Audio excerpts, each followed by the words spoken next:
Hi friends, ನಿಮಗೆಲ್ಲರಿಗೂ ಸ್ಪರ್ಧಾ Karnataka YouTube ಚಾನಲ್ಗೆ ಪ್ರೀತಿಯ ಸ್ವಾಗತ. ಡಿಯರ್ ಫ್ರೆಂಡ್ಸ್, ನಿಮಗೆಲ್ಲ ಗೊತ್ತಿದೆ ನಮ್ಮ ಸ್ಪರ್ಧಾ ಕರ್ನಾಟಕ ಒಂದು ಮೊಬೈಲ್ ಆ್ಯಪಲ್ಲಿ ಲ್ಯಾಂಡ್ ಸರ್ವೇರ್ ಮತ್ತು ಬೀಟ್ ಫಾರೆಸ್ಟರ್ಗೆ ಸಂಬಂಧಿಸಿದಂತೆ ಈಗಾಗಲೇ ಆನ್ಲೈನ್ ಕ್ಲಾಸಸ್ಗಳು ಆರಂಭಗೊಂಡಿದೆ. ಪೇಪರ್ 1 ಮತ್ತು ಪೇಪರ್ 2 ಬಗ್ಗೆಯೂ ಸಹ ನಾವು ಮಾತಾಡ್ತಾ ಇದ್ದೇವೆ. ಈಗ ಬೀಟ್ ಫಾರೆಸ್ಟರ್ ಫಿಸಿಕಲ್ ಅನೌನ್ಸ್ ಆಗಿರೋದ್ರಿಂದ ನೀವು ಹೆಚ್ಚಿನ ವಿದ್ಯಾರ್ಥಿಗಳು ನಮ್ಮ ಸ್ಪರ್ಧಾ ಕರ್ನಾಟಕ ಮೊಬೈಲ್ ಆ್ಯಪಲ್ಲಿ ಲ್ಯಾಂಡ್ ಸರ್ವೇರ್ ಮತ್ತು ಬೀಟ್ ಫಾರೆಸ್ಟರ್ ಎರಡೂ ವಿಷಯಗಳಿಗೆ ಸಂಬಂಧಿಸಿದಂಥ ಆನ್ಲೈನ್ ಕ್ಲಾಸ್ಗಳನ್ನು ನೋಡ್ಬೋದು. ಹಾಗಾದರೆ ಪೇಪರ್ ಫಸ್ಟಲ್ಲಿರ್ತಕ್ಕಂಥ ಇತಿಹಾಸದ ಪ್ರಶ್ನೆಗಳನ್ನು ನಾನು ನಿಮ್ಮ ಜೊತೆ ಇವತ್ತು ಮಾತಾಡ್ತಾ ಹೋಗ್ತೀನಿ. ಹಾಗಾದರೆ ಇಲ್ಲಿ ನಮಗೆ ಮೇಜರಾಗಿ ನೋಡಿ, land surveyor paper 1 paper 2 complete paper ಸಹ ಇದೆ, ಮ್ಯಾಥಮೆಟಿಕ್ಸ್ ಸಪ್ರೇಟಾಗಿದೆ.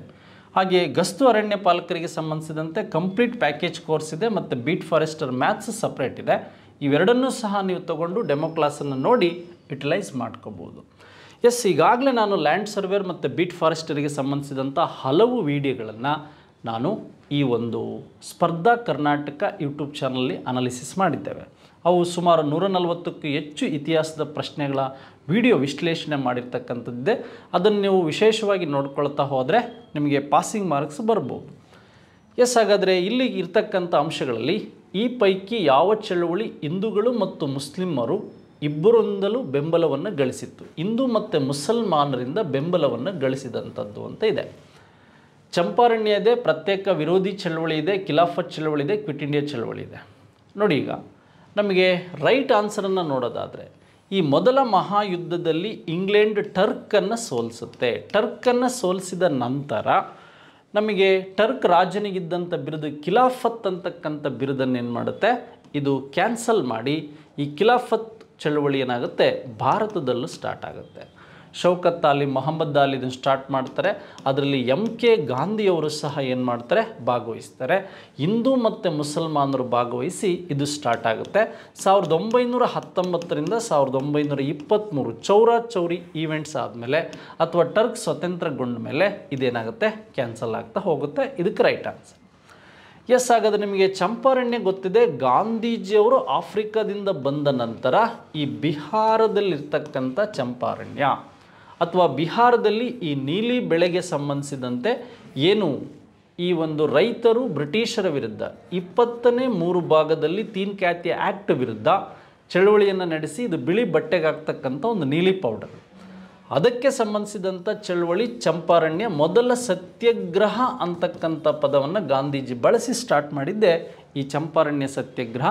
ಅದು ಒಂದು ಫಾರ್ಮರ್ಸ್, ರೈತರಿಗೆ ಸಂಬಂಧಿಸಿದಂಥ ಚಳುವಳಿ. ಹಾಗಾದರೆ ಕ್ವಿಟ್ ಇಂಡಿಯಾ ಚಳವಳಿ ನಿಮಗೆ ಗೊತ್ತಿದೆ. ಈ ಕ್ವಿಟ್ ಇಂಡಿಯಾ ಮೂಮೆಂಟ್ ಅಂತಕ್ಕಂಥದ್ದು ಈಗಾಗಲೇ 1940ಯಲ್ಲಿ ಇವರು ಒಂದು ಪಾಕಿಸ್ತಾನ ಟರಾವೋ ಅಥವಾ ಪ್ರತ್ಯೇಕ ಮತ ಅಥವಾ ಪ್ರತ್ಯೇಕ ರಾಷ್ಟ್ರ ಕೇಳಿದ್ದರಿಂದ ಕ್ವಿಟ್ ಇಂಡಿಯಾ ಚಳವಳಿಯಲ್ಲಿ ಏನಾಯಿತು ಅಂದರೆ ಇದಕ್ಕೆ ಮುಸ್ಲಿಂ ಲೀಗ್ನಿಂದ ಬೆಂಬಲ ಸಿಗಲಿಲ್ಲ. ಮುಸ್ಲಿಂ ಲೀಗಿಂದ ಏನಾಗುತ್ತೆ, ಕ್ವಿಟ್ ಇಂಡಿಯಾ ಚಳವಳಿಗೆ ಬೆಂಬಲ ಸಿಗಲಿಲ್ಲ. ಹಾಗಾಗಿ ಮುಸಲ್ಮಾನರು ಭಾಗವಹಿಸ್ತಿಲ್ಲ. ಹಾಗಾದರೆ ಇಂಪಾರ್ಟೆಂಟಾಗಿ ನಮಗೆ ಪ್ರಶ್ನೆಗಳನ್ನು ಏನು ಕೇಳ್ಬೋದು ಇಲ್ಲಿ ನೋಡಿ. ಭಾರತದಲ್ಲಿ ನಡೆದ ಬ್ರಿಟಿಷರ ವಿರುದ್ಧ ಒಂದು ಬೃಹತ್ ದಂಗೆ ಏನಿದೆ, ಈ ಪ್ರಥಮ ಸ್ವಾತಂತ್ರ್ಯ ಸಂಗ್ರಾಮ. ಈ ಫಸ್ಟ್ ಇಂಡಿಪೆಂಡೆಂಟ್ ವಾರಲ್ಲಿ ಏನಾಗಿತ್ತು ಅಂದರೆ ಹಿಂದೂಗಳಿರ್ಬೋದು, ಮುಸಲ್ಮಾನರಿರ್ಬೋದು, ಸಿಪಾಯಿಗಳಿರ್ಬೋದು, ಸಿಪಾಯಿಗಳಿರ್ಬೋದು ಮತ್ತು ಮೌಲಿಗಳಿರ್ಬೋದು, ಹಾಗೆ ರೈತರು ಫಾರ್ಮರ್ಸ್ ಇರ್ಬೋದು, ಇವರೆಲ್ಲ ಭಾಗವಹಿಸಿದ್ರು. ಆದರೆ ಮುಸಲ್ಮಾನರು ಭಾಗವಹಿಸಿದ್ರಿಂದ ಅಥವಾ ಸಿಖ್ಖರು ಇದರಲ್ಲಿ ಭಾಗವಹಿಸಲಿಲ್ಲ, ಗೂರ್ಖರು ಭಾಗವಹಿಸಲಿಲ್ಲ, ಭಾರತೀಯ ವಿದ್ಯಾವಂತರು ಈ ಪ್ರಥಮ ಸ್ವಾತಂತ್ರ್ಯ ಸಂಗ್ರಾಮದಲ್ಲಿ ಭಾಗವಹಿಸಲಿಲ್ಲ. ಹಾಗಾಗಿ ಹಿಂದೂ ಮುಸಲ್ಮಾನರು ಸೇರಿ ಈ ಪ್ರಥಮ ಸ್ವಾತಂತ್ರ್ಯ ಸಂಗ್ರಾಮದಲ್ಲಿ ಬ್ರಿಟಿಷರ ವಿರುದ್ಧ ಹೋರಾಡಿದರು. 1920ರ ನಾನ್ ಕೋಆಪರೇಷನ್ ಮೂಮೆಂಟ್, 1930ರಲ್ಲಿ ನಡೆದಂಥ ಸಿವಿಲ್ ಡಿಸೊಬಿಡಿಯೆಂಟ್, ಹಾಗೆ 1942ರ ಕ್ವಿಟ್ ಇಂಡಿಯಾ ಮೂಮೆಂಟು. ನೋಡಿ, ಇಲ್ಲಿ ನಾನ್ ಕೋಆಪರೇಷನ್ ಮೂಮೆಂಟಲ್ಲೂ ಸಹ ಅವರ ಬೆಂಬಲ ಇತ್ತು. ಹಾಗೆ ಸಿವಿಲ್ ಡಿಸೊಬಿಡಿಯೆಂಟ್ ಮೂಮೆಂಟಲ್ಲೂ ಸಹ ನಮಗೆ ಖಾನ್ ಅಬ್ದುಲ್ ಗಫರ್ ಖಾನ್ ಅವರು ಕೆಂಪಂಗಿ ದಳವನ್ನು ಸ್ಟಾರ್ಟ್ ಮಾಡಿದರು. ಹಾಗೆ ಈ ಕ್ವಿಟ್ ಇಂಡಿಯಾ ಚಳವಳಿ ಸಂದರ್ಭದಲ್ಲಿ ಅಥವಾ ಕ್ವಿಟ್ ಇಂಡಿಯಾ ಮೂಮೆಂಟಲ್ಲಿ ನಮಗೆ ಬೆಂಬಲ ಸಿಗಲಿಲ್ಲ. ಹಾಗಾಗಿ ಈ ಅಂಶಗಳ ಬಗ್ಗೆ ಗೊತ್ತಿರಬೇಕು. ಬಟ್ ಇದಕ್ಕೆ ರೈಟ್ ಆನ್ಸರ್ ಯಾವುದು ಅಂದರೆ ಈ ಒಂದು ಖಿಲಾಫತ್ ಚಳವಳಿ ಅಂತಕ್ಕಂಥದ್ದು ನಿಮಗೆ ಗೊತ್ತಿರಬೇಕು. ಯಾವುದು ಅಂದರೆ ಖಿಲಾಫತ್ ಚಳವಳಿ ಅಂತಕ್ಕಂಥದ್ದು ನಿಮಗೆ ಗೊತ್ತಿರಬೇಕು. ಫಸ್ಟ್ ಪ್ರಶ್ನೆಗೆ ಇದು ರೈಟ್ ಆನ್ಸರ್ ಸ್ನೇಹಿತರೆ. ನೆಕ್ಸ್ಟು ಮುಂದಿನ ಪ್ರಶ್ನೆ ನೋಡೋಣ. ವಲ್ಲಭಾಯ್ ಪಟೇಲ್ ಅವರಿಗೆ ಸರ್ದಾರ್ ಎಂಬ ಬಿರುದು ನೀಡಿದ್ದು ಯಾರು? ಇದು ಗೊತ್ತಿರತಕ್ಕಂಥ ಪ್ರಶ್ನೆ, ಹಳೆ ಪ್ರಶ್ನೆ. ನೋಡಿ, ಮಹಾತ್ಮ ಗಾಂಧೀಜಿಯವರಿಗೆ ಸಂಬಂಧಿಸಿದಂತೆ 1928ರ ಬಾರ್ದೋಲಿ ಸತ್ಯಾಗ್ರಹ ಮುಗಿದ ನಂತರ ಏನಾಗುತ್ತೆ, ಸರ್ದಾರ್ ಅವರಿಗೆ ಒಂದು ಈ ಬಿರುದನ್ನು ಗಾಂಧೀಜಿಯವರು ಕೊಡ್ತಾರೆ. ಗಾಂಧೀಜಿಯವರಿಗೆ ಮಹಾತ್ಮ ಅನ್ನೋ ಬಿರುದನ್ನು ಕೊಟ್ಟಂಥದ್ದು ರವೀಂದ್ರನಾಥ್ ಟ್ಯಾಗೋರ್. ಗಾಂಧೀಜಿಯವರಿಗೆ ಒನ್ ಮ್ಯಾನ್ ಆರ್ಮಿ ಅಂತ ಕೊಟ್ಟಂಥದ್ದು ಲಾರ್ಡ್ ಮೌಂಟ್ ಬ್ಯಾಟನ್. ಗಾಂಧೀಜಿಯವರಿಗೆ ಅರೆಬೆತ್ತಲೆ ಫಕೀರ ಅಂತ ಬಿರುದು ಕೊಟ್ಟವರು ವಿನ್ಸೆಂಟ್ ಚರ್ಚಿಲ್. ಹಾಗೆ ನಮಗೆ ಜವಾಹರ್ಲಾಲ್ ನೆಹರುವನ್ನು ಅದೃಷ್ಟದ ಮನುಷ್ಯ, ಈ ಡೆಸ್ಟಿನಿ ಮ್ಯಾನ್ ಆಫ್ ಇಂಡಿಯಾ ಅಂತ ಯಾರು ಕರಿತೀವಿ ಅಂದರೆ ಈ ಒಂದು ಜವಾಹರ್ಲಾಲ್ ನೆಹರುವನ್ನು. ಹಾಗಾದರೆ ಪಾಕಿಸ್ತಾನಿ ಫಾದರ್ ಆಫ್ ನೇಷನ್ ಇನ್ ಪಾಕಿಸ್ತಾನ್ ಅಂತ ಯಾರಿಗೆ ಕರಿತೀವಿ ಅಂದರೆ ಈ ಮೊಹಮ್ಮದ್ ಅಲಿ ಜಿನ್ನಾ ಅವರಿಗೆ. ಹಾಗಾಗಿ ಇನ್ನೂ ಮುಂದಿನ ಪ್ರಶ್ನೆಗಳು ಬೇರೆ ಬೇರೆ ವಿಧಾನದಲ್ಲಿ ನಮಗೆ ಪ್ರಶ್ನೆಗಳನ್ನು ಕೇಳ್ಬೋದು. ಇದು ನಿಮಗೆ ಸರಿಯಾಗಿ ಗಮನದಲ್ಲಿರಬೇಕು. ಎರಡನೇ ಪ್ರಶ್ನೆಗೆ MK ಗಾಂಧಿ ಸ್ನೇಹಿತರೆ ಸರಿಯಾದ ಉತ್ತರ. ಸಿ ರಾಜಗೋಪಾಲಾಚಾರಿಯನ್ನು ರಾಜಾಜಿ ಅಂತ ಕರಿತೀವಿ.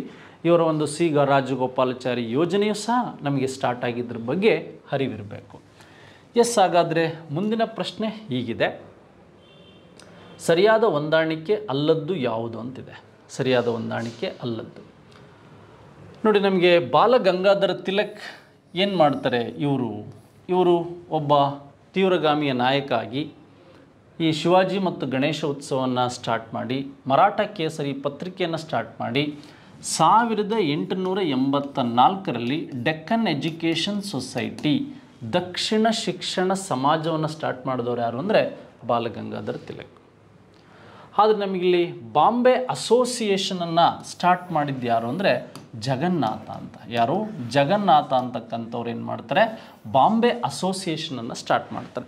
ನೋಡಿ, ಈ ಬಾಂಬೆ ಅಸೋಸಿಯೇಷನ್ನಿಗೆ ಸಂಬಂಧಿಸಿದಂಥ ಪ್ರಶ್ನೆ ನಮಗೇನು ಬರ್ಬೋದು ಅಂತ ಅಂದರೆ ಈ ಒಂದು 1852ರಲ್ಲಿ ಈ ಸ್ಟಾರ್ಟ್ ಆದಂಥದ್ರ ಬಗ್ಗೆ ನಿಮಗೆ ಐಡಿಯಾ ಇರಬೇಕು.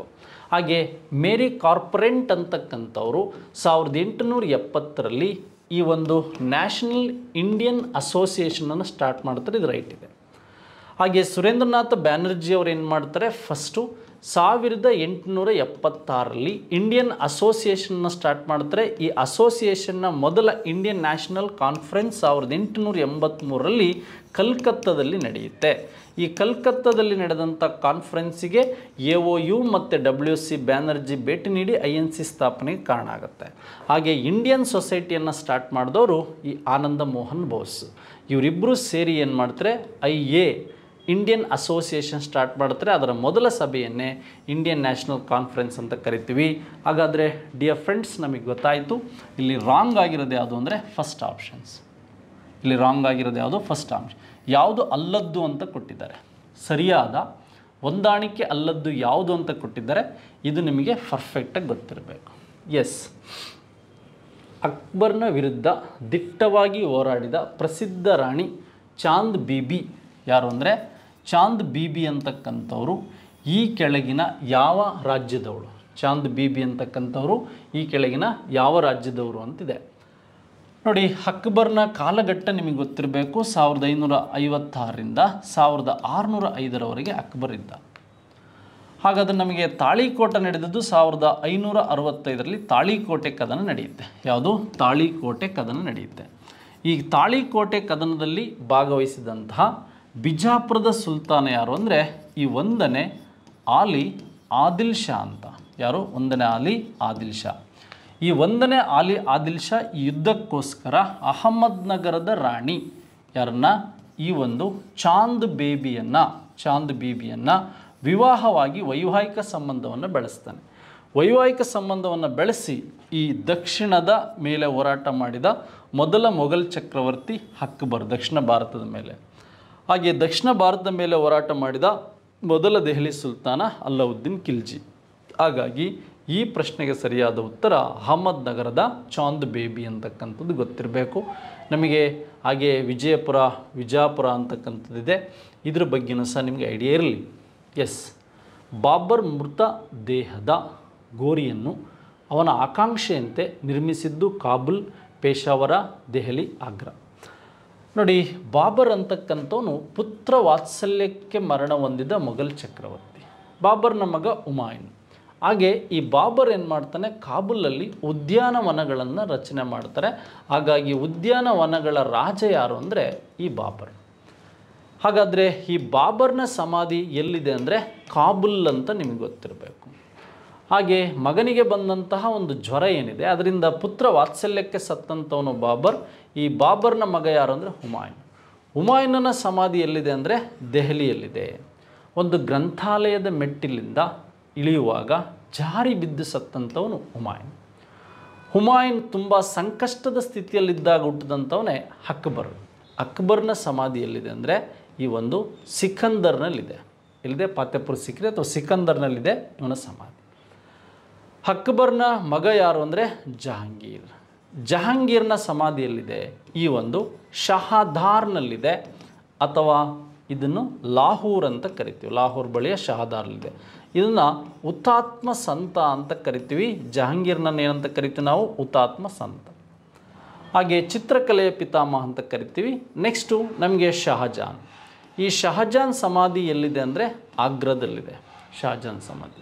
ನೆಕ್ಸ್ಟು ಮಹಾಮೊಘಲರ 6 ಜನದಲ್ಲಿ ಔರಂಗಜೇಬ್ ಸಮಾಧಿ ಎಲ್ಲಿದೆ ಅಂದರೆ ಔರಂಗಾಬಾದಲ್ಲಿದೆ. ಇವನನ್ನು ಜೀವಂತ ಸಾಧು ಅಂತ ಕರಿತೀವಿ, ಜಿಂದಾ ಪೀರ್ ಅಂತ ಕರಿತೀವಿ. ಹಸ್ತಕ್ಷರಗಳ ಪಿತಾಮಹ ಔರಂಗಜೇಬ್, ಜೀವಂತ ಸಾಧು ಜಿಂದಾ ಪೀರ್. ಹುತಾತ್ಮ ಸಂತ ಮತ್ತು ಚಿತ್ರಕಲೆಯ ಪಿತಾಮಹ ಅಂದರೆ ಜಹಾಂಗೀರ್. ಹಾಗೆ ಸೌಧಗಳ ನಿರ್ಮಾಪಕ ಅಂದರೆ ಶಹಜಾನ್. ಅಕ್ಬರ್ ಒಬ್ಬ ಮಹಾಶಯ, ಈತ ಒಬ್ಬ ನಥಾದೃಷ್ಟ ವ್ಯಕ್ತಿ. ಬಾಬರ್ ಉದ್ಯಾನವನಗಳ ರಾಜ. ಕಾಬುಲ್, ದೆಹಲಿ, ಸಿಕಂದರ್, ಶಹದಾರ್, ಲಾಹೋರ್, ಆಗ್ರಾ ಮತ್ತು ಔರಂಗಾಬಾದ್ ಇವರ ಸಮಾಧಿಗಳ ಬಗ್ಗೆ ಗೊತ್ತಿರಬೇಕು. ನಿಮಗೆ ಇಷ್ಟೆಲ್ಲ ಅಂಶಗಳ ಬಗ್ಗೆನೂ ಮಾಹಿತಿ ಇರಬೇಕು. ಹಾಗೆ ಅಂದರೆ ನಿಮಗೆ ಶೇರ್ ಶಾ ಸೂರಿಯ ಸಮಾಧಿ ಸಸಾರಾಮ್ನಲ್ಲಿದೆ ಅಂತ, ನಡುವೆ ಹುಮಾಯೂನ್ ಆದ್ಮೇಲೆ ಬರ್ತಕ್ಕಂಥ ಶೇರ್ ಶಾ ಸೂರಿಯ ಸಮಾಧಿ ಸಸಾರಾಮ್ನಲ್ಲಿದೆ ಅಂತಕ್ಕಂಥದ್ದು ಸಹ ನಿಮಗೆ ಗೊತ್ತಿರಬೇಕು. ಹಾಗಾದರೆ ನಮಗೆ 5ನೇ ಪ್ರಶ್ನೆಗೆ ಸರಿಯಾದ ಉತ್ತರ ಕಾಬುಲ್ ಅಂತಕ್ಕಂಥದ್ದು ಗೊತ್ತಿರಬೇಕು ಸ್ನೇಹಿತರೆ. ನೆಕ್ಸ್ಟ್, ಇವುಗಳನ್ನು ಏರಿಕೆ ಕಾಲಾನುಕ್ರಮದಲ್ಲಿ ಬರೆಯಿರಿ ಅಂತ. ಇಳಿಕೆ ಕ್ರಮ ಮತ್ತು ಏರಿಕೆ ಕ್ರಮ ಅಂತ ಕೊಟ್ಟಿದ್ದಾರೆ. ಫಸ್ಟು ಸಣ್ಣದರಿಂದ ದೊಡ್ಡಕ್ಕೆ ಹೋಗಬೇಕಾದಂಥ ಅಂಶಗಳೇನು ಅಂತ ನೋಡಿ. ಮೊದಲ ಪಾಣಿಪತ್ ಅಂತಕ್ಕಂಥದ್ದು 1526. ಹಾಗಾದರೆ ದ್ವಿತೀಯ ತರೈನ್ ಅಂತಕ್ಕಂಥದ್ದು 1192. ಹಾಗೆ ರಾಜಧಾನಿ ದೆಹಲಿಯಿಂದ ದೇವಗಿರಿಗೆ ವರ್ಗಾವಣೆ ಆಗಿದ್ದು 1327 ತುಘಲಕ್. ಹಾಗೆ ಅಹಮದ್ ಶಾ ಅಬ್ದಾಲಿ ಅಂತಕ್ಕಂಥವನು ಭಾರತದ ಮೇಲೆ ದಾಳಿ ಮಾಡಿದ್ದು 1748. ಕೊಹಿನೂರು ವಜ್ರವನ್ನು ಇವನು ತೆಗೆದುಕೊಂಡು ಹೋಗೋದಕ್ಕೆ ಈ ಅಹಮದ್ ಶಾ ಅಬ್ದಾಲಿ ಅಂತಕ್ಕಂಥವನು ಈ ಒಂದು ದುರಾನಿ ಸಾಮ್ರಾಜ್ಯದ ಈ ದುರಾನಿ ಸಾಮ್ರಾಜ್ಯದವನೇ ಅಹಮದ್ ಶಾ ಅಬ್ದಾಲಿ. ಈ ಅಹಮದ್ ಶಾ ಅಬ್ದಾಲಿ ಭಾರತದ ಮೇಲೆ ದಾಳಿ ಮಾಡಿದಾಗ ಇದ್ದಂತಹ ಮೊಘಲ್ ಚಕ್ರವರ್ತಿ ಯಾರು ಅಂತ ಕೇಳ್ತಾರೆ, ಈ ಮಹಮ್ಮದ್ ಶಾ ಸೆಕೆಂಡ್ ಅಂತಕ್ಕಂಥವ್ನು ಇರ್ತಾನೆ. ಮೊಹಮ್ಮದ್ ಶಾ ಸೆಕೆಂಡ್ ಅಂತಕ್ಕಂಥವ್ನು ಇರ್ತಾನೆ. ಹಾಗಾದ್ರೆ ನಮಗೀಗ ಗೊತ್ತಾಗ್ತಾ ಹೋಗುತ್ತೆ ಫಸ್ಟ್ ಯಾವುದು ಸೆಕೆಂಡ್ ಯಾವುದು ಅಂತಕ್ಕಂಥದ್ದು ಗೊತ್ತಾಗಬೇಕೀಗ. ಫಸ್ಟ್ ಯಾವುದು? ಏರಿಕೆ ಕ್ರಮದಲ್ಲಿ ಫಸ್ಟ್ ನಮಗೆ ಬಿ ಇಲ್ಲಿದೆ, ಬಿ ಆದಮೇಲೆ ಸಿ ಇಲ್ಲಿದೆ, ಸಿ ಆದಮೇಲೆ ಎ ಇಲ್ಲಿದೆ, ಎ ಆದಮೇಲೆ ಡಿ ಇಲ್ಲಿದೆ. ನಮಗೆ ಮೊದಲ ಪಾಣಿಪತ್ ಬಾಬರ್ ಮತ್ತು ಇಬ್ರಾಹಿಂ ಲೋಧಿ, ದ್ವಿತೀಯ ತರೈನ್ ಗೋರಿ ಮತ್ತು 3ನೇ ಪೃಥ್ವಿರಾಜ್ ಚೌಹಾನ್, ರಾಜಧಾನಿ ವರ್ಗಾವಣೆ ಮೊಹಮ್ಮದ್ ಬಿನ್ ತುಘಲಕ್ ಮಾಡಿದ್ದು, ಅಹಮದ್ ಶಾ ಅಬ್ದಾಲಿ ಕೊಹಿನೂರು ವಜ್ರವನ್ನು ತೆಗೆದುಕೊಳ್ಳೋದಕ್ಕೆ ಭಾರತದ ಮೇಲೆ ದಾಳಿ ಮಾಡ್ತಾನೆ. ಮೊಹಮ್ಮದ್ ಶಾನಿಂದ ಏನು ಮಾಡ್ತಾನೆ 1748 ಇವನು ಇದನ್ನು ಕೊಂಡ್ಕೊಂಡು ಹೋಗ್ತಾನೆ ಅಂತಕ್ಕಂಥದ್ದು ಗೊತ್ತಿರಬೇಕು ಈ ಕಾನ್ಸೆಪ್ಟ್. ನೆಕ್ಸ್ಟ್ ಇದಾದಮೇಲೆ ಪ್ರಾಚೀನ ಭಾರತದ ಸಾಹಿತ್ಯ ಇತಿಹಾಸದಲ್ಲಿ ಪಾಣಿನಿ ಮತ್ತು ಪತಾಂಜಲಿ. ಪಾಣಿನಿ ಅಂದರೆ ಗೊತ್ತಾಗಿದೆ, ಇವನ ಕೃತಿ ಯಾವುದು ಅಂದರೆ ಈ ಒಂದು ಅಷ್ಟಾಧ್ಯಾಯಿ ಅಂತಕ್ಕಂಥದ್ದು ಪಾಣಿನಿ. ಪತಾಂಜಲಿ ಅಂದರೆ ನಿಮಗೆ ಗೊತ್ತಿದೆ, ಈ ಒಂದು ಯೋಗ ದರ್ಶನ ಅಂತಕ್ಕಂಥದ್ದು ಪತಾಂಜಲಿ. ಪ್ರಸಿದ್ಧ ಅವರ ಪ್ರವರ್ತಕರೊಂದಿಗೆ ಈ ರಾಜಮನೆತನ ಅಂದರೆ ಇರ್ತದೆ ಅಂತಕ್ಕಂಥ. ಪುಷ್ಯ ಭಕ್ತಿ ಇರ್ಬೋದು, ಶುಂಗ ಇರ್ಬೋದು, ಕುಶಾನ ಇರ್ಬೋದು, ಗುಪ್ತ ಇರ್ಬೋದು. ಏನು ಈ ಶುಂಗ ಸಂತತಿಯಲ್ಲಿ ಅಗ್ನಿಮಿತ್ರ ಇರ್ಬೋದು, ಪುಷ್ಯಮಿತ್ರ ಶುಂಗ ಇರ್ಬೋದು. ಹಾಗೆ ಅವ್ರ ಕಾಲದಲ್ಲಿ ಬಂದಂತಹ ಆ ಮನೆತನದಲ್ಲಿ ಇದ್ದಂಥವ್ರು ಅಂತ ಈ ಪಾಣಿನಿ ಮತ್ತು ಪತಾಂಜಲಿಯನ್ನು ಹೇಳ್ತಾರೆ ಅಂತಕ್ಕಂಥದ್ದು ನಿಮ್ಗೆ ಗೊತ್ತಿರಬೇಕು. ಈ ಶುಂಗರು ಯಾರಾದ್ಮೇಲೆ ಬರ್ತಾರಂದರೆ ಮೌರ್ಯರಾದಮೇಲೆ ಶುಂಗರು ಬರ್ತಾರೆ, ಶುಂಗರಾದಮೇಲೆ ಕಣ್ಣೂರು ಬರ್ತಾರೆ. ಇವು ಮೌರ್ಯರಿಗಿಂತ ಮುಂಚೆ ನಂದ ಇರ್ತಾರೆ, ನಂದ ಇದ್ಮೇಲೆ ಶಿಶುನಾಗ, ಶಿಶುನಾಗ ಆದಮೇಲೆ ಫಸ್ಟು ಯಾರು ಆಳ್ವಿಕೆ ಮಾಡ್ತಾರೆ ಮಗಧವನ್ನು? ಹರಿಯಂಕ, ಶಿಶುನಾಗ, ನಂದ, ಮೌರ್ಯರಾದಮೇಲೆ ಶುಂಗರು, ಆನಂತರ ಕಣ್ವರು. ನೆಕ್ಸ್ಟ್ ಇದಾದಮೇಲೆ ಬ್ಯಾಕ್ಟ್ರಿಯನ್ನರು ಬರ್ತಾರೆ, ಹಾಗೆ ಶಕರು ಬರ್ತಾರೆ, ಹಾಗೆ ನಮಗೆ ಪಾರ್ಥಿಯನ್ನರು ಬರ್ತಾರೆ, ಕುಶಾನರು ಬರ್ತಾರೆ. ಮಗಧವನ್ನು ಆಳಿದ ಮನೆತನಗಳು ಗೊತ್ತಿರಬೇಕು. 7ನೇ ಪ್ರಶ್ನೆಗೆ ಇದು ಸರಿಯಾದ ಉತ್ತರ ಸ್ನೇಹಿತರೆ, ಶುಂಗರು. ನೆಕ್ಸ್ಟ್ ಇದಾದಮೇಲೆ ನಮಗೆ 8ನೇ ಪ್ರಶ್ನೆ, ಕಟ್ಟಡಗಳ ನಿರ್ಮಾಣದ ಏರಿಕೆಯನ್ನು ಕಾಲಾನುಕ್ರಮದಲ್ಲಿ ಬರೆಯಿರಿ ಅಂತ. ಕುತುಬ್ ಮಿನಾರ್ ಇದೆ, ಹಾಗೆ ಮಾಮಲ್ಲಪುರ ಇದೆ, ದೇವಾಲಯ ಇದೆ, ಮೀನಾಕ್ಷಿ ದೇವಾಲಯ ಇದೆ ಅಂತಕ್ಕಂಥದ್ದು ಗೊತ್ತಿರಬೇಕು. ನೋಡಿ ಇಲ್ಲಿ ಫಸ್ಟು ಚೋಳರಾದಮೇಲೆ ಪಲ್ಲವರಾದಮೇಲೆ ನಮಗೆ ಈ ಒಂದು ಏನು ಕುತುಬ್ ಮಿನಾರ್ ನಿರ್ಮಾಣ ಇರ್ಬೋದು, ಅಥವಾ ರಜಪೂತ್ರ ಕಾಲದಲ್ಲಿ ಪುರಿ ಜಗನ್ನಾಥ ದೇವಾಲಯ ಇರ್ಬೋದು. ಮೀನಾಕ್ಷಿ, ಮಧುರೆಯ ಮೀನಾಕ್ಷಿ, ಇದು 6ನೇ ಶತಮಾನದಲ್ಲಾಗುತ್ತೆ. ಹಾಗೆ ಮಾಮಲ್ಲಪುರ ಅಂತಕ್ಕಂಥ ದೇವಾಲಯ ಇದು 8 ಮತ್ತು 9ನೇ ಶತಮಾನದಲ್ಲಾಗುತ್ತೆ. ಹಾಗೆ ನಮಗೆ ಪುರಿ ಜಗನ್ನಾಥಕ್ಕೆ ಸಂಬಂಧಿಸಿದಂತೆ ಮತ್ತು ಕುತುಬ್ ಮಿನಾರ್ 1220ರಲ್ಲಿ ಕುತುಬ್ ಮಿನಾರ್ ಕಂಪ್ಲೀಟ್ ಆಗುತ್ತೆ. ಅಂದರೆ ನಮಗೆ ಇಲ್ಲಿ 3 ಗೊತ್ತಾದರೆ ಸಾಕು. ಕುತುಬ್ ಮಿನಾರ್ ಕಂಪ್ಲೀಟ್ ಆಗುತ್ತೆ ಅಂತಕ್ಕಂಥದ್ದು ಹೆಂಗೆ ಅಂದರೆ, ಕುತುಬುದ್ದೀನ್ ಐಬಕ್ಕನಿಂದ ಸ್ಟಾರ್ಟ್ ಆಗಿ ಇಲ್ತಮಷ್ ಏನು ಮಾಡ್ತಾನೆ, ಇದನ್ನು ಕಂಪ್ಲೀಟ್ ಮಾಡ್ತಾನೆ ಕುತುಬ್ ಮಿನಾರನ್ನು. ನೋಡಿ, ನಾವು ಈಗ ಈ ಪ್ರಶ್ನೆಗಳಿಗೆ ಸಂಬಂಧಿಸಿದಂತೆ ನಾವೆಲ್ಲ ಮಾಹಿತಿಯನ್ನು ನೋಡೋದಾದರೆ, ಈಗ 12ನೇ ಶತಮಾನದಲ್ಲಿ ಆದಂಥದ್ದು ಯಾವುದು ಅಂದರೆ, ಇದಕ್ಕಿಂತ ಮುಂಚೆ 1161ರಲ್ಲಾದಂಥದ್ದು ಈ ಪುರಿ ಜಗನ್ನಾಥ ದೇವಾಲಯ. ಫಸ್ಟು ನಮಗೆ ಬಿ ಇದೆ, ಬಿ ಆದಮೇಲೆ ಸಿ ಇದೆ, ಸಿ ಆದಮೇಲೆ ಎ ಇದೆ, ಎ ಆದಮೇಲೆ ಡಿ ಇದೆ. ಅಂದರೆ ಇಲ್ಲಿ ನಮಗೆ ಈ ಒಂದು 1161, ಇದು 12ನೇ ಶತಮಾನ, ಇದು 13ನೇ ಶತಮಾನ, ಇದು 12ನೇ ಶತಮಾನ ಅಂತ ಗೊತ್ತಾಯಿತು. ಕುತುಬ್ ಮಿನಾರ್ ಬಗ್ಗೆ, ಮಾಮಲ್ಲಪುರ ಬಗ್ಗೆ, ಮೀನಾಕ್ಷಿ ದೇವಾಲಯದ ಬಗ್ಗೆ, ಪುರಿ ಜಗನ್ನಾಥ ದೇವಾಲಯದ ಬಗ್ಗೆ ನಿಮಗೆ ಅರಿವಿರಲಿ. ಇದಕ್ಕೆ ರೈಟ್ ಆನ್ಸರ್ ಯಾವುದು ಅಂದರೆ ಇದು. ನೋಡಿ, ಈ ಥರದ ಪ್ರಶ್ನೆಗಳನ್ನು ಸಹ KPSC ಮತ್ತು ಬೇರೆ ಬೇರೆ ಎಕ್ಸಾಮ್ಗಳಲ್ಲಿ ಕೊಡೋ ಸಾಧ್ಯತೆ ಹೆಚ್ಚಾಗಿರುತ್ತೆ. ನೀವು ಅದನ್ನು ಗಮನಿಸ್ಬೋದು. ಎಸ್, ಹಾಗಾದರೆ ಇದಾದಮೇಲೆ ಫಿರೋಜ್ ಶಾ ತುಘಲಕ್ಕನ ಕಾಲದಲ್ಲಿ ದೇಶದ ಕಂದಾಯವನ್ನು ಅನೇಕ ವಿಧಗಳಿಂದ ಸಂಗ್ರಹಿಸಲಾಗುತ್ತಿತ್ತು. ಈ ಪೈಕಿ ಅದರಲ್ಲಿ ಇಲ್ಲದ್ದು ಯಾವುದು ಅಂದರೆ, ಈ ಇಸ್ಲಾಂ ಶರಿಯತ್ ಕಾನೂನಿನ ಪ್ರಕಾರ ಅಲ್ಲಾವುದ್ದೀನ್ ಖಿಲ್ಜಿ ಅವ್ರ ಪ್ರಕಾರ ಇದ್ದಂಥದ್ದನ್ನೆಲ್ಲ ಎಲ್ಲ ಮಿನಿಮೈಸ್ ಮಾಡಿ ಇವನು 4 ಥರದ ಕಂದಾಯವನ್ನು ತಂದಿರ್ತಾನೆ. ಕಮ್ಸ್ ಇರ್ಬೋದು, ಜಕಾತ್ ಇರ್ಬೋದು, ಜಿಜಿಯಾ ಇರ್ಬೋದು, ಮತ್ತು ಅವನಿಗೆ ಈ ಒಂದು ಅಂಶಗಳಿಗೆ ಸಂಬಂಧಿಸಿದಂತೆ ಕರಜ್ ಅಂತ. ಫಸ್ಟ್ ಕರಜ್ಜು, ಜಕಾತು, ಜಿಜಿಯಾ, ಕಮ್ಸ್ ಅಂತ. ಕರಜ್ ಅಂದರೆ ಭೂ ಕಂದಾಯ, ಈ ಒಂದು ಜಕಾತ್ ಅಂದರೆ ಮುಸ್ಲಿಂ ಧಾರ್ಮಿಕ ಕಂದಾಯ, ಜಿಜಿಯಾ ಅಂದರೆ ಹಿಂದೂಗಳ ಮೇಲೆ, ಹಾಗೆ ಕಮ್ಸ್ ಅಂದರೆ ಯುದ್ಧದಲ್ಲಿ ಲೂಟಿ ಮಾಡಿದಂಥ ಹಣ. ಎಸ್, ಹಾಗಾದರೆ ಇಲ್ಲಿ ಭೂಮಿಯ ಫಲವತ್ತತೆ, ಯಾಕೆಂದರೆ ನೀರಾವರಿ ಕಾಲುವೆ ವ್ಯವಸ್ಥೆಯನ್ನು ಮಾಡಿದಂಥವನೇ ಈ ಫಿರೋಜ್ ಶಾ ತುಘಲಕ್ ಸಂತತಿಯಲ್ಲಿ. ಭೂ ಕಂದಾಯ ಹೆಚ್ಚಳವನ್ನು ಮಾತ್ರ ಇವನು ಮಾಡಲಿಲ್ಲ. ಉತ್ಕೃಷ್ಟತೆ ಬೆಳೆ ಕೃಷಿ ಅಂತಕ್ಕಂಥದ್ದು ಇಲ್ಲದ್ದು ಯಾವುದು ಅಂತ ಕೇಳಿದರೆ, ಇದ್ದದ್ದಲ್ಲ, ಇಲ್ಲದ್ದು ಯಾವುದು ಅಂತ ಕೇಳಿದರೆ ಇದು ಇಂಪಾರ್ಟೆಂಟಾಗಿ ನೀವು ಗಮನಿಸಬೇಕು. ಹಾಗಾಗಿ ಈ ಫಿರೋಜ್ ಶಾ ತುಘಲಕ್ ಅಂತಕ್ಕಂಥವನು ಈ ಕಂದಾಯ ಪದ್ಧತಿಗಳನ್ನು ಯಾವ ರೀತಿ ಮಿನಿಮೈಸ್ ಮಾಡ್ದ ನೋಡಿ. ಇಲ್ಲಿ ಕರಜ್ ಅಂದರೆ 10ನೇ 1 ಭಾಗ ಒಂದು ಭೂ ಕಂದಾಯ, ಭಾಳ ಕಡಿಮೆ. ಹಾಗೆ ಮುಸ್ಲಿಮರ ಮೇಲೆ ಧಾರ್ಮಿಕ ತೆರಿಗೆ 2ನೇ 1 ಭಾಗ ಇತ್ತು. ಆದರೆ ಜಿಜಿಯಾ ವೇರಿ ಆಗ್ತಾ ಇತ್ತು. ಯುದ್ಧ ಸಂದರ್ಭದಲ್ಲಿ ಲೂಟಿ ಮಾಡಿದ ಸಂಪತ್ತಿನ ತೆರಿಗೆ 5ನೇ 1 ಭಾಗ, 1/2 ನಿಮಗೆ ಇಲ್ಲಿ 1/5 ಇರ್ಬೋದು, 1/10 ಇರ್ಬೋದು, ಅಥವಾ 5ನೇ 1 ಭಾಗ, 10ನೇ 1 ಭಾಗ. ಇಲ್ಲಿ ಜಕಾತ್, ಕರಜ್, ಜಿಜಿಯಾ, ಕಮ್ಸ್ ಈ 4 ಈತನ ಕಾಲದಲ್ಲಿ ಇದ್ದಂತಹ ಪ್ರಮುಖ ತೆರಿಗೆಗಳು ಅಂತ ಗೊತ್ತಿರಲಿ. ಸಾಳುವ ನರಸಿಂಹ ಸಂಗಮ್ ವಂಶವನ್ನು ಮುಕ್ತಾಯ ಮಾಡಿ ವಿಜಯನಗರ ವಂಶ ಆಳ್ವಿಕೆ ಪ್ರಾರಂಭಿಸಿದ್ದು ಈ ರಾಜನ ಆಳ್ವಿಕೆ ಕಾಲದಲ್ಲಿ. ಆಲ್ಮೋಸ್ಟ್ ನಮಗೆ 3ನೇ ವಿರೂಪಾಕ್ಷ, ಮಲ್ಲಿಕಾರ್ಜುನ ಇವರೆಲ್ಲ ಕೊನೆಯವರು. ಪ್ರೌಢರಾಯ ಅಂತಿರುತ್ತೆ. ಪ್ರೌಢ ದೇವರಾಯ, 2ನೇ ದೇವರಾಯ ಇವನು ಬೇರೆ. ಬಟ್ ಇಲ್ಲಿ 2ನೇ ವಿರೂಪಾಕ್ಷ, 3ನೇ ವಿರೂಪಾಕ್ಷ, ಮಲ್ಲಿಕಾರ್ಜುನ ಆದಮೇಲೆ ಈ ಪ್ರೌಢರಾಯ ಅಂತಿತ್ತಾನೆ. ಈ ಪ್ರೌಢರಾಯ, ಪ್ರೌಢ ದೇವರಾಯ ಅಲ್ಲ, ಪ್ರೌಢರಾಯ. ಈ ಪ್ರೌಢ ದೇವರಾಯನನ್ನು ಈ ಸಾಳುವ ನರಸಿಂಹ, ಫಸ್ಟ್ ಸಂಗಮ್ ಬರುತ್ತೆ, ಸಾಳುವ ಬರುತ್ತೆ. ಈ ತುಳುವದಲ್ಲಿ ಬರ್ತಕ್ಕಂಥವನೇ ಶ್ರೀಕೃಷ್ಣ ದೇವರಾಯ. ನೆಕ್ಸ್ಟ್ ಬರ್ತಕ್ಕಂಥದ್ದು ಅರವೀಡು ಅಂತ ಗೊತ್ತಿರಬೇಕು. ಈ ಪ್ರೌಢ ದೇವರಾಯ ಏನಿದ್ದಾನೆ, ಅಥವಾ ಪ್ರೌಢರಾಯನನ್ನು ಸಂಹರಿಸಿ ಸಂಗಮ್ ವಂಶವನ್ನು ಮುಕ್ತಾಯ ಮಾಡಿ ಸಾಳುವ ನರಸಿಂಹ ಏನು ಮಾಡ್ತಾನೆ, ಅಧಿಕಾರಕ್ಕೆ ಬರ್ತಾನೆ. 10ನೇ ಪ್ರಶ್ನೆಗೆ ಇದು 3rd ಆಪ್ಷನ್. ನೀವು 3ನೇ ಫಸ್ಟ್ ಹಾಕಂಗಿಲ್ಲ, ವಿರೂಪಾಕ್ಷ. ಎಸ್, ಕೆಳದಿಯ ನಾಯಕರು ಪಾಳೆಯಗಾರರಾಗಿದ್ದು ಇವರಿಂದ. ಮೈಸೂರು, ವಿಜಯನಗರ, ಆದಿಲ್ ಶಾ ಅರಸರು ಮೇಲಿನ ಯಾವುದೂ ಅಲ್ಲ. ನೋಡಿ, ಕೆಳದಿ ಇಕ್ಕೇರಿ, ಶಿವಮೊಗ್ಗದಲ್ಲಿ ಬರ್ತಕ್ಕಂಥ ಕೆಳದಿ ಇಕ್ಕೇರಿ, ಶಿವಪ್ಪ ನಾಯಕ, ಕೆಳದಿರ್ಬೋದು, ಸೋಮಶೇಖರ ನಾಯಕ ಇವರೆಲ್ಲ ಇದ್ದಾರೆ. ಕೆಳದಿಯ ಕಾಲದಲ್ಲಿ ಯಾರಿಂದ ಇವರು ಪಾಳೆಗಾರರಾದರು ಅಂತ ಕೇಳಿದ್ದಾರೆ. ಅಂದರೆ ಮೈಸೂರಿನೊಡನೆ ಫೈಟ್ ಆಯಿತು, ಆದರೆ ವಿಜಯನಗರದ ಅರಸರ ನಾಯಕರಿಂದ ಇವರು ಪಾಳೆಗಾರರಾದರು ಅಂತ ಗೊತ್ತಿರಬೇಕು. ಈ ಒಂದು ಪ್ರಶ್ನೆಗೆ ಇದು ಸರಿಯಾದ ಉತ್ತರ ಸ್ನೇಹಿತರೆ. ಎಸ್, ಈ ರೀತಿಯ ಪ್ರಶ್ನೆಗಳನ್ನು ನೀವು ಗಮನದಲ್ಲಿಟ್ಕೋಬೋದು. ನೆಕ್ಸ್ಟ್, ಈ ಕೆಳಗಿನ ರಾಷ್ಟ್ರೀಯವಾದಿಗಳು ಸ್ವಾತಂತ್ರ್ಯ ಸಂಗ್ರಾಮದ ಸಂದರ್ಭದಲ್ಲಿ ಅನುಸರಿಸಿದ ಪ್ರಮುಖ ಪ್ರಯತ್ನಗಳು ಅಂತಿದೆ. ಬಾರ್ದೋಲಿ ಸತ್ಯಾಗ್ರಹ, ಸರ್ದಾರ್ ವಲ್ಲಭಭಾಯ್ ಪಟೇಲ್. 1928-29 ಅಂತ ಕರೀತಾರೆ. ಸ್ವರಾಜ್ಯವಾದಿ ಪಕ್ಷ ಸಿ ಆರ್ ದಾಸ್, ಅಂದರೆ ಇಲ್ಲಿ ಸರಿ ಉತ್ತರ ಯಾವುದು ಅಂತ ಕೊಟ್ಟಿದ್ದಾನೆ.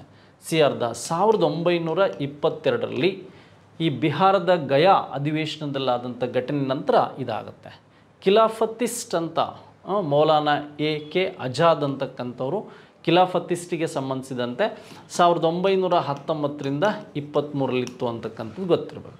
ಖುದಾಯತ್ ಖಿದ್ಮತ್ಗಾರ್ ಅಬ್ದುಲ್ ಗಡಿನಾಡ ಗಾಂಧಿ 1930ರಲ್ಲಿ ಈ ಒಂದು ಕೆಂಪಂಗಿ ದಳ ಅಥವಾ ನಾವು ದೇವರ ಸೇವಕರು, ದ ಸರ್ವೆಂಟ್ ಆಫ್ ಗಾಡ್ ಅಂತಕ್ಕಂಥ ಮೂಮೆಂಟ್ ಸ್ಟಾರ್ಟ್ ಆಗಿದ್ದೆ ಈ ಖುದಾಯತ್ ಖಿದ್ಮತ್ಗಾರ್ ಚಳವಳಿ. ಹಾಗಾಗಿ ಈ ಒಂದು ಮೇಲಿನ ಎಲ್ಲವೂ ಸಹ ಸರಿಯಾಗಿವೆ. ಈ ಮೇಲಿನ ಎಲ್ಲವೂ ಸಹ ಸರಿಯಾಗಿವೆ. ಈ ರೀತಿಯ ಪ್ರಶ್ನೆಗಳು ಸಹ KPSC ಗ್ರೂಪ್ ಸಿ ಬೇರೆ ಬೇರೆ ಎಕ್ಸಾಮ್ಗಳಲ್ಲಿ ಕೇಳೋ ಸಾಧ್ಯತೆ ಹೆಚ್ಚಾಗಿರುತ್ತೆ. ಮತ್ತು ಇದೇ ಪ್ರಶ್ನೆಗಳು ರಿಪೀಟ್ ಆಗೋ ಸಂದರ್ಭದಲ್ಲಿ 1 or 2 ಇರ್ತದೆ ಅಂತಕ್ಕಂಥದ್ದನ್ನು ಗಮನದಲ್ಲಿಟ್ಕೊಂಡು ನೀವೆಲ್ಲ ಬೀಟ್ ಫಾರೆಸ್ಟ್ ಮತ್ತು ಲ್ಯಾಂಡ್ ಸರ್ವರಿಗೆ ಓದ್ತಾ ಇರ್ತಕ್ಕಂಥ ಹಿಸ್ಟ್ರಿ ಮತ್ತು ಬೇರೆ ಬೇರೆ ಸಬ್ಜೆಕ್ಟ್ ನಮ್ಮ ಸ್ಪರ್ಧಾ ಕರ್ನಾಟಕ ಯೂಟ್ಯೂಬ್ ಚಾನಲಲ್ಲಿ ಸುಮಾರು 140 ಹಿಸ್ಟ್ರಿ ವೀಡಿಯೋಸನ್ನು ಅನಾಲಿಸಿಸ್ ಮಾಡಿದ್ದೀನಿ. ಅದನ್ನು ನೋಡ್ಕೊಳ್ಳಿ, ಖಂಡಿತ ನಿಮಗೆ ಅದರಿಂದ ತುಂಬ ಹೆಲ್ಪ್ ಆಗುತ್ತೆ ಅಂತ ಹೇಳ್ತಾ, ವಿಡಿಯೋ ಇಷ್ಟ ಆಗಿದ್ದರೆ ಇತರರಿಗೆ ಶೇರ್ ಮಾಡಿ ಅಂತ ಹೇಳ್ತಾ ವಿಡಿಯೋ ಮುಗಿಸ್ತಾ ಇದ್ದೀನಿ. Thank you very much. ಧನ್ಯವಾದಗಳು.